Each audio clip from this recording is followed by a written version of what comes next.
정치인들이 가장 중요하게 생각하는 두 개의 여론 지지층의 변곡점이 있으니 하나는 설 연휴 그리고 또 하나는 추석 연휴 둘 아닙니까? 그러니까 민족의 대이동이 일어날 때 추석 연휴가 올해 또 길어요. 그러니까 사실상 오늘부터 연휴가 시작되는 거고 금, 토, 일, 월, 화, 수 이렇게 되기 때문에 사실상 6일간의 휴가 동안 응급실에 또 얼마나 많은 사연들이 좀 넘치겠습니까? 그리고 제가 보기에는 이번 연휴가 지나고 나면 고주의 마지막에는 금요일 다음 주에는 여론조사가 없어요.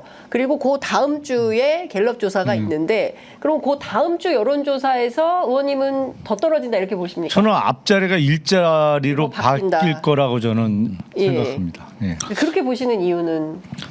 왜냐하면 지지율이 올라갈 요인은 없고 네. 추석 연휴를 거치면서 의료 대란의 어떤 폐해가 나올 가능성이 높고 물론 없어야겠습니다만 지금 상황으로 봐서는 없기는 어려울 것 같아요. 네. 그러면 그런 게 기사화가 분명히 될 거고 지금 의료 대란을 사실은 스스로 만들어 놓고 아무런 해결을 못하고 더군다나 지금 여야 의정 협의체를 구성해서 이 문제를 풀어보자고 합니다만 그러니까 여당 야당 의료계 정부잖아요. 네. 제가 보기엔 그거를 논의할 수준이 아니에요.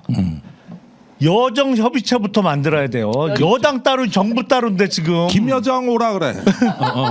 아니 그 여정 말고 그러니까 지금 여당 안 하고 정부 안 하고도 완전히 어긋난단 말이죠. 예. 당장 2025학년 25학년도 의대 정원 어떻게 할 거냐도 정반대 입장인데 거기에 무슨 야당과 의료계까지 합쳐서 뭐가 되겠어요. 그러니까 추석 연휴를 지나도 해결되기가 어려워요. 지금 여정 협의체도 제대로 안 돌아가는데 그러니까요. 이 상황에서 지지율이 내려갈 수밖에 없죠. 그 앞자리 분명히 일로 바뀔 겁니다. 네. 그러니까 이 대통령이 이게 평소에 철학이 나오는 게 뭐냐면은 전공의 떠나니까 군의관 투입했다. 그럼 의료 사고가 난다. 그러면 정부가 2천만 원 보조해 줄게. 의료 사고 나도. 참나. 그다음에 저기 수가가 문제다. 그러니까 딱 병원 방문해 가지고 3.5배. 저기 한시적으로 3.5배 올려 줄게. 그러니까 대통령이나 이 관료들이 보는 건 뭐냐면은 이 저기 결국은 다 이권 카르텔이기 때문에 이걸 돌파하고 깨는 거는 돈이면 된다는 거예요. 다 그렇게 봅니다. 근데 제가 이제 그 의대 교수들하고 얘기하면 불편한 진실들이 좀 드러나는데 대부분의 여기 서울에 있는 의대 교수들은 우리 학생들은 장학금을 줄 수가 없다. 그 동문들이 돈을 모아서 주는데 계속 그 얘기가 나온다는 거예요. 사실은 있는 집 애들이 오는데 그렇죠. 우리보다 잘 사는 애들한테 왜 우리가 돈을 마구 줘야 되나. 대부분 교수님들보다는 잘 사는 집. 예. 이러니까 이게 원래 장학금의 의미가 이렇지 않냐. 이러다 보니까 완전히 이제 진로 바꾸고 다 떠나는 게 여유가 있어요. 거기에다가 남학생의 63%가 서울의 모대학입니다. 군대 갑니다. 그렇죠. 예. 그러니까 이 상황에서 보면은 이제 의대 교수들이 거의 공포에 빠져가지고 이제 못 받는다 이 얘기를 하고 싶은 거거든요. 그러니까 일단은 당장 어떤 문제를 한꺼번에 해결이 어렵고 정부가 생각을 못 바꾼다면은 일단은 정원 문제부터 우선 한시적으로 다루자. 그 다음에 전공의가 지금 제일 화가 많이 나 그렇죠. 있고 막 경찰 소환하고 그러니까 돈 아니면 수사권이에요. 지금 정부가 가진 정책 수단은 두 개인데 두 개가 다 안 통한데 그래도 거기에 집착을 해요. 그래서 전공의 대표들이 지금 경찰에 소환돼서 아니, 서울대 10시간 피의자라는 거잖아요, 지금. 그렇죠. 예. 그래가지고 저기 지금 소환되고 있고 그게 원래 저기 업무 개시 명령, 뭐 복귀 명령 이런 행정 명령으로 하다가 안 통하니까 사직서 받지 말라 그랬다가 그 다음에 이제 수사권으로 들어가고 일부 언론에 이제 전공의의 그 폐륜적 막말을 부각하는 걸로 해가지고 그럼 이러면 어떻게 되느냐 하면은 우리는 이제 완전히 범죄 집단 이래가지고 어떤 그 이 정부하고는 어떤 신뢰와 어떤 원만한 걸 절대로 회복할 수 없는 단계라고 일단 집단 의식이 돼 있다고. 그래서 어디 법무법인 가니까 전공의 그 저기 1인당 20만 원씩 내 가지고 집단 소송을 하는데 2만 명 수임을 받았더라고. 오. 와. 2만 명이 집단적으로 예, 다 거기에 하게 한 집단서 그 1인당 20만 원씩 걷었대. 예. 이래가지고 지금 그래서 그게 뭐 170억인지 소송 건 게 그거구나. 예. 그래가지고 이제 저기 뭐냐, 수사 받는데 그럼 사법으로 예. 방어하자. 예. 그러니까 이거는 굉장히 극단적인 상황까지 가서 한 전공의 한 세대가 날아가게 생겼어요 지금. 그렇죠. 복귀는 무슨 복귀야? 90%가 복귀 안 했는데 처음에 딱 터졌을 때부터 3주 안에 복귀한다 그랬어. 그리고 복귀 시킨다 그랬어. 7개월이 되니까 이제 6개월만 버티면 우리가 이긴다고. 그 이쪽이 6개월은 뭐냐 하면은 네. 그 저기 6개월 후면은 내년 대학 입학식이에요. 네. 그러니까 지금 이제 수시로 막 밀고 들어오잖아. 학부모 수험생들이. 걔들 입학해봐라. 이제 뒤집기는 불가능하지 않냐. 이 얘기를 한 거지. 그러니까. 이대로 놔두면 정부는 이기게 돼 있다. 이 얘기를 한 거예요. 그래서 지지율은 어떻게 보시는 거예요? 아니, 그런데 지지율. 이제부터는 네. 지지율의 양적 지표가 의미가 없어져요. 어차피 10% 후반대나 이제 20% 걸칠 텐데 이제는 의미가 없어지는 게 반대하는 사람들의 그 반대의 강도가 이게 그냥 단순히 정책의 평가가 아니라고. 네. 이 정도 수준에서는요. 정부가 정말로 옳은 일을 해도 현 정부가 했기 때문에 싫다는 반응이 나오는 이 정도의 그 민심까지 간 거예요. 정부가 하는 일이 다 잘못했겠습니까? 근데 이 정부가 하는 건 싫은 거야. 그리고 지금 저기 대통령의 노림수는 뭐냐면은 이제 곧 정상 외교를 체코로 간다는 거 아닙니까? 네, 19일 날 출발합니다. 그렇죠. 그거예요. 그러니까 거기서 저기 원전 홍보하겠다는 거거든요. 근데 미안하지만 체코하고는 해결이 가능한데 그 저기 이게 미국. 국제 소송 미국. 웨스팅하우스. 웨스팅하우스하고 프랑스도 소송을 낸다는 거예요 지금. 그러니까 이 문제가 원래는 해결돼야 수출 계약이 된다. 원래 이게 우리 상식이었거든요. 그런데 대통령이 물러서질 않고 본인이 직접 돌파하겠다고 간 거예요. 해결 안 된 이게 상태에서. 돌파가 돼요? 대통령이 나간다고 돌파가 되냐고. 아니 지금 미국에서 크레임을 걸었는데 체코 간다고 해결이 되나요? 그러니까 보세요.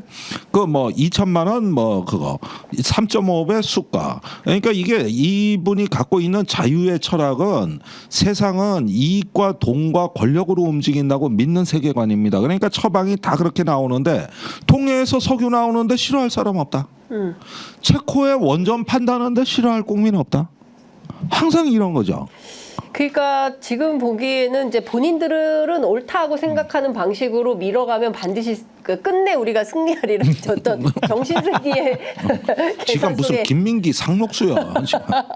생각하다라는 생각마저 드는 건데 여하튼 지금 상당히 불안하고 위기감에 봉착해 있는 건데 다음번 지지율은 더 하락한다. 예를 들어서 10%대로 추락을 한다면 사실상 박근혜 국정농단 사태 때에서 그 태블릿 PC가 발견되고 그리고 나서 17% 찍고 그다음부터는 그냥 쫙 내려갔던 건데 지금 사실상 그 국면에 왔다. 이렇게 봐야 됩니까? 지지율 양상으로 보면 비슷하죠. 근데 그때는 태블릿 PC가 트리거가 되면서 민심이 폭발했던 것이고 지금 지지율 양상은 비슷한 상황에서 뭔가 트리거가 나오면 비슷한 양상으로 흘러가겠죠. 그 트리거가 뭐가 될지는 모르겠습니다만 그 트리거가 저는 19일 날 새벽 네. 아이고 6시? 말하면 안 되는데 아니 큰일 났네. 하여간 19일 날 보도가 되는 뉴스토마토 기사 전 굉장히 중요할 것 같습니다. 원래는 오늘 나온다 그랬는데 19일로 연기됐나 보네. 아 그래요? 오늘 나온다고 했어요? 아니 근데 뭐 시기적으로 보면 연휴 때 뉴스 소비량이 조금 줄어들 수 있기 때문에 예. 연휴 직후가 오히려 낫겠죠. 근데 이게 지금 아름아름 알려져 갖고 저쪽에서 가만 안 있을 것 그러니까 같은데. 나 압수수색할까 봐 그러니까 너무 털리는 거 아니야 털리는 또? 거 아니야? 저도 진짜 그게 걱정이 되는데 정보 관리 잘하셔야 됩니다. 뉴스토마토 응원합니다. 빨리 쓰는 게 수요. 그러니까 저도 그냥 연휴 생각하지 말고 빨리 일하자 그냥. 놀지 말고 일하자. 편의점도 이래요. 그냥 일하고 빨리빨리 하자 그냥. 장 기자님 또 자기 안 쉰다고 남들도 다 못 쉬게 만들려고 연휴 때 터트리라고 막. 아니 그러니까 제가 보기에는 불안한 거예요. 혹시 중간에 또 뭔가 또 작전 또 작업 들어갈까봐 너무 걱정이 좀 돼가지고. 근데 여하튼 이제 19일 날 대통령은 떠나고 보도는 새벽에 나오고 이렇게 되는 겁니다. 그래서 예를 들어서 공천 개입 의혹과 관련해서 혹은 또 그 밖에 다른 사실이 드러난다. 그래서 이게 트리거가 된다. 그러면 그 후폭풍이 그 다음 주까지 이어질 거 아닙니까? 그렇죠. 그렇게 되면 지지율은 더 떨어진다.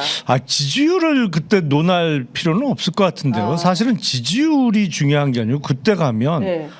물론 어떤 내용이 보도될지 모르겠습니다만 예. 충격적인 내용이 드러난다고 하면 지지율이 무슨 의미가 있어요? 그때는 그 상황이 확 바뀔 텐데. 아니 그러니까 이거를 붕괴 조짐이라고 좀 표현하고 싶어요. 예, 그런데 제가 이런 어떤 그 양적인 지지율 변화이면의 그 질적인 측면을 보면은 요즘 제일 주목하는 이 국정의 이상 현상 이게 정보가 막 새요. 아니. 예, 저기 김용현 경호처장 공간에 특전사령관, 수방사령관, 방첩사령관이 갔다. 그거 진짜 중요한 포인트. 근데 신원식 장관은 모르고 있었다.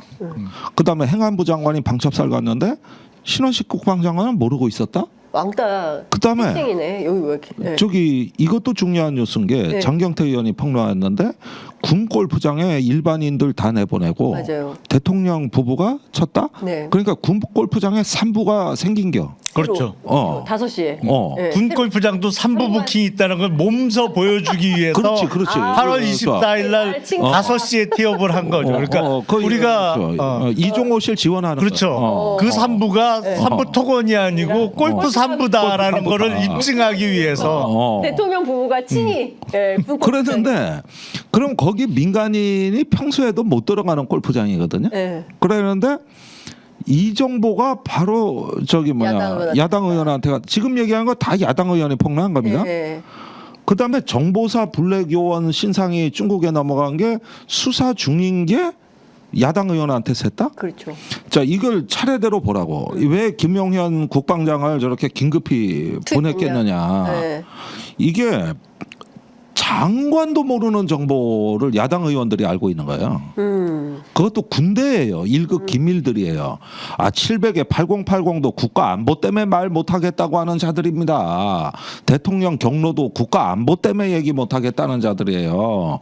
근데 이게 뭐야? 그러니까 이게 연이은 그 군대에 막 줄 세우기에다 최해병 사건에다 그러니까 군인들이 지긋지긋한 거야 이제. 거기에다 계엄 이런 제보도 이건 터지지도 않은 거예요. 네. 내가 보니까 이미 샜어요. 계엄 정보가 김민석 의원한테. 거기에다가 김민석 의원이 쥐고 있는 거네요. 그렇죠. 그런데 이거 말고도 아직 폭로 안 된 건들이 더 있어요. 있어. 그러면은 완전히 돌아선 거거든 이거는. 완전히 돌아선 거라고. 그다음에 어제 감사원 감사 봅시다. 이것도 그 얘기해야 돼요. 사실은 유병우 저 왜 민정수석이요? 처장 그 왜 저 그 폐학 사무총장 유병우 사무총장 거기도 밀린 거라고 사실. 그러니까 유병호 총장 입장에서는 이게 김건희 여사한테만 불똥이 안 튀는 범위 하에서는 발표한 거 아닙니까? 그런데 감사원의 직원들이 뭔 생각했겠어요? 국민권익위 그 김 국장이 사망하는 걸 봤을 때 이러지도 저러지도 못하다가 저렇게 되더라. 우리도 저 꼴 날 수 있다. 그러니까 그 김 국장은 저항도 못하고 복종도 못한 거야. 이게 죽음의 배후라고 봐요. 그런데 그게 같은 공무원 우리도 사정기관 입장에서 그 지금 뭐 이걸 갖다가 영원히 덮어서도 안 되지만 그렇다고 저항도 할 수 없으면 우리가 저렇게 된다. 그럼 어떻게 해야 돼? 이제는 어쩔 수 없는 거예요. 내보내야 되는 거라고. 그러니까 결국은 거기까지 사무총장이 밀린 거 아닙니까? 그래서 김건희 여사만 지키는 걸로 이거 저 레드라인을 친 거 아니에요. 그런데 그마저도 검찰로 가면 또 이것도 흔들릴 수 있는 그렇죠. 것이죠. 예. 도이치모터스 그 저기 어제 항소심 재판도 누군가 일하는 검사는 있었던 거 아니에요. 완전히 다 장악한 게 아니잖아 이게 지금. 그러니까 지금 의원님께서 뭐 다 총체적으로 설명을 해주고 계시는데 중요한 포인트는 곳곳에 그래도 대한민국의 의인들이 다 있는 거예요. 그 곳곳에 의인들이 있어서 이거는 아니다. 그러니까 유병호 사무총장이 그렇게 기세가 등등할 때 이런 방식으로 대통령실 이전 의혹과 관련해서 감사하는 거 이거 아니다 해서 해당 과장이 그만둬 버렸다는 거잖아요. 실무 담당 과장이. 그리고 이제 권익위 국장은 스스로 목숨을 끊어버린 거고. 그리고 그 백혜룡 경찰 안에서 그 박정원 대령은 지금 군인 안에서 뭐 이렇게 지금 다들 다양한 방식으로 나는 그분들이 이거는 다 대한민국을 저항하고 지켰다고 봐요. 그렇습니다. 그렇게 저항하고 있는 거고 그 전선이 지금 마련이 좀 되고 있다. 그리고 지지율은 계속 폭락할 가능성이 네. 높다. 이제 이런 말씀을 좀 주신 건데 어쨌든 대통령 지지율은 저희가 계속 보겠습니다.